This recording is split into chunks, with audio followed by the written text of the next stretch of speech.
Hi, it's me, Helene, here again, and today I bring you just a very quick little how-to by request from my friend Nancy of Nan's Next Knots, who asked me to please show her how to take out the extra chains if you are beginning a pattern where you're working in the rows back and forth, and you want to start with just a long chain instead of having to worry about the multiples that you're working in. So that way, after you've made your chain and you start working back along it, if you have miscounted somehow, and I don't know if this has happened to you, but how frustrating when you get to the end and you're just off, you're short one or two chains. And you have to take all that work back out and start all over again. Or it's a type of stitch pattern that eats up a lot of yarn, and your chain may start out really long, and by the time you're done it's much shorter than you expected. By adding in extra chains at the end, it gives you that ability to add on more of your repeats, the sequence of the pattern, to get to more of the length that you want, or again, if you've miscounted, then you have a few extras in. So however many chains that you add in extra is going to depend on the pattern and the stitches that you're doing. If you're working in multiples, you just want to throw in a few extra chains to be sure, just in case you've miscounted, then you just need a few. But if you're working in a really long chain to start and it's a pattern that eats up yarn, you might want to go with an extra foot or so of chains at the end. And you might think, oh no, but then those that I take out, I'm wasting all that yarn. Well, that's going to depend on how many extra chains that you wind up with, how many you're going to have to take out, and weighing that against how much time and work that you have put into that beginning to start.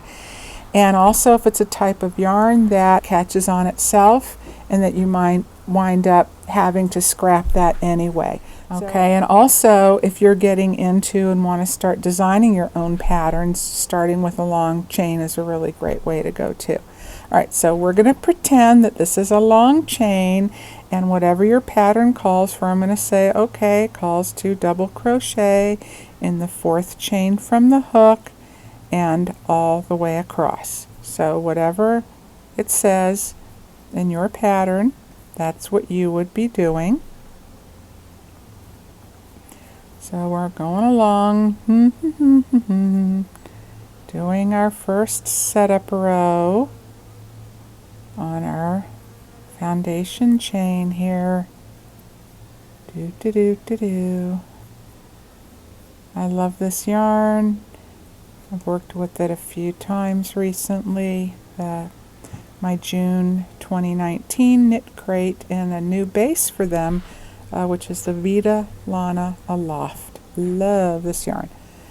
Okay, so say this is my last stitch. Now I will draw up my loop only just to make sure I don't lose it, and it's going to be helpful. You can use a smaller hook, or you can use a blunt tip yarn needle, which is real handy for this, depending. And I suggest when you start this chain, if you're going to use this method, don't make your initial slip knot real tight, because you're going to need to poke something in there. You can, if you have fingernails, you can use it to pick it apart, which I do, but that depends on the yarn.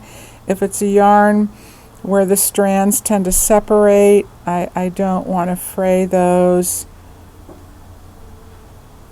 I want to be able to see what I'm doing, so it is easier, I find, to just poke a needle through there. So you just loosen that, and you just simply find where the slip is coming from, and you pull that out. And I take my time with this. Now, however, if you wind up with a chain extra about this long that you have to pull out, instead of having to pick through and do every single one, you can just take your scissors and cut at the halfway point and then start pulling back from there. And then you're going to wind up with a new tail, and it won't be so long and tedious. So then your next one, you just find out where the feed is, where your tail end is going through and feeding through, and you just keep pulling back,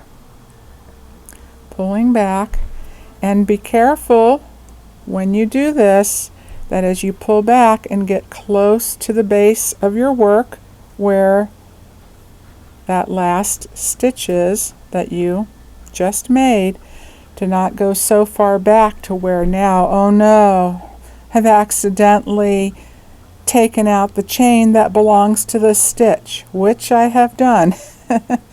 So I just go real slowly, and to me it's a lot easier if it's not real clear that my chain that I'm taking out is to the end.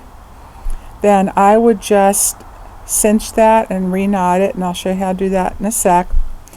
And then I would say it's better to go, okay, well I still have one more to go, and take that knot out and pull it one more back, then go back too far. Alright, so it looks like that I have one more chain to go, and you just look where your chain is, the last one you pull out, and then the next one to wherever is going to correspond with that stitch. Okay, and you pull that out, and now here's my loop. It's where you want to be careful and pull it up higher to make it easier for you, but you just simply take the tail end, feed it back through that loop. So now you are, see, you're re-knotting it, and go slow. And I take my finger and I slide that loop back down to the base as I'm pulling the knot, pulling the tail end and knotting it kind of simultaneously, so that my knot winds up at the base and not sticking out here somewhere. And then you can cinch it down however tight you want that to be. And if you know when you're starting your chain that you will be taking some out at the end, unless you're just adding, you know, a few extra when you're working in multiples, well then when you start your beginning slip knot, then you can just start with a shorter tail, and that way the extra chains that you take out will be the end that you use to sew in your ends. That'll just give you, you know, that portion to work with. So I'll fiddle with that later. Okay, so that is all there is to it, and I hope that you found this helpful. And when I mention this in my Whispering Willow wrap or scarf video about making a long chain, then now you know what I'm talking about and how to apply that for other projects. So please, if you would, give me a big thumbs up, leave a comment below, and if you haven't already, subscribe so we can see each other again for more yarning fun. Alright, until next time, my fiber friends, take care. I'll see you soon.